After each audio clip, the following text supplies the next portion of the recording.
অভিষেক বন্দ্যোপাধ্যায় দলীয় কর্মীদের উদ্দেশ্যে কড়া বার্তা দিয়েছেন, কিন্তু তারপরও খাস কলকাতায় শাসকের দুই গোষ্ঠীর মধ্যেই অন্তর্দ্বন্দ্ব এবং তা নিয়ে তীব্র উত্তেজনা ছড়ালো এলাকায়। কসবায় চরমে তৃণমূলের গোষ্ঠীকন্দল, রাজডাঙ্গার পর এবার ইন্দু পার্ক এলাকা।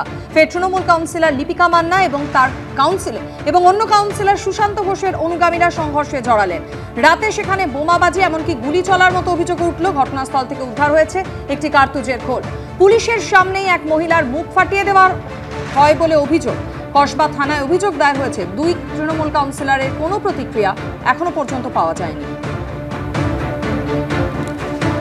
শনিবারের পরে ফের রবিবার রাত্রে উত্তেজনা হয় কসবার 107 নম্বর ওয়ার্ডে, যেখানে আমরা এই মুহূর্তে দাঁড়িয়ে রয়েছি। সেখানে শূন্যে গুলি ছোড়ার যেমন অভিযোগ রয়েছে, তেমনই স্থানীয় বাসিন্দারা বলছেন যে পরপর বোমা চার্জ করা হয় এবং গোটাটাই ঘটে কসবা থানা পুলিশের সামনে।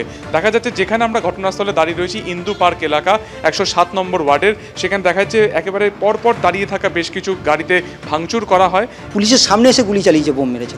পুলিশ আবার ধরতে গেছে, তাদের সামনে পালিয়ে গেছে। আমরা টিএমসি করি, হ্যাঁ। ওরা তো এমনি তো কাউন্সিলর যাদেরকে নিয়ে চলছে তারা হলো বিশাল বড় দুষ্কৃতী আছে। যেটা স্থানীয় বাসিন্দারা জানাচ্ছেন যে বেশ কয়েকজন যুবক তারা বহিরাগত এখানে আসেন, তারা বেধড়ক মারধর করেন স্থানীয় বাসিন্দাদের। একজন মহিলাও তার কিন্তু মুখে চোট লাগে। শুধুমাত্র তাই নয়, এরপরে যারা বহিরাগত ছিলেন তারা এখানে দাঁড়িয়ে থাকা বেশ কিছু বাইকে তারা ভাঙচুর করেন এবং এলাকার যারা বাসিন্দা রয়েছেন তাদেরকে মারধর করেন। এইটা লিপিকা মান্নার ছেলেরা, অনেক ছেলে আছে, দিনও আছে, অমিত আছে, মনোজ আছে, ভজু আছে, আরও কত ছেলের নাম বলবো দাদা, অনেক ছেলেরা। কত কেউ তো ছিল, বাঁশ তুলেছে, একটা লোহার তুলেছে, সেইগুলোকে দিয়ে ছুঁড়ে ছুঁড়ে মারছে। সন্তদা এত বছর ছিল, আমরা তাকে ভালোবেসেছি, সেও আমাদের ভালোবেসেছে। আজকে লিপিকা মান্না এই ওয়ার্ডে এই প্রথম বছর এসে সেও যদি আমাদেরকে ভালোবাসতো, আমরাও নিশ্চয়ই ওনাকে ভালোবাসতাম। কিন্তু হ্যাঁ, কিন্তু উনি কি করলো, উনি যত গুন্ডাদের নিয়ে, যত মানে দুষ্কৃতীদের নিয়ে উনি একটা দল তৈরি করলো।